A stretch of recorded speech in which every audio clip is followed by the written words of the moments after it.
یہ ہے مقبوض بلوچستان۔ آج بدھ 13 اگست سال 2025 ہے۔ بلوچستان ٹوڈے سے آج کے علاقائی خبروں کے ساتھ میں ہوں آپ کا میزبان الیاس بلوچ۔ ڈیرہ بھٹی قابض پاکستانی فورسز کے ہاتھوں 6 افراد جبری لاپتہ۔ تربت سے لاپتہ ہونے والا نوجوان بازیاب ہو گیا۔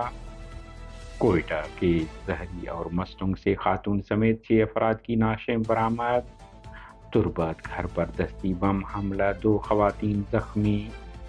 کوئٹہ شہید احسان شاہ کے لواحقین کا پریس کلب سامنے دھرنا 8ویں روز بھی جاری رہا۔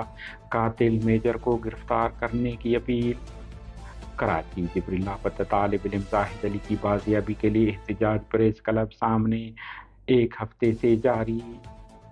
اسلام آباد میں بلوچ یکجہتی کمیٹی کے رہنماؤں کی رہائی، لاپتہ افراد کی بازیابی کے لیے دھرنا 28ویں روز بھی جاری رہا۔ واشوک مصنوع چرمے 5 بم دھماکے، ہوشاب چوکی کو بھی نشانہ بنایا گیا۔ واشوک میں کیپٹن سمیت 8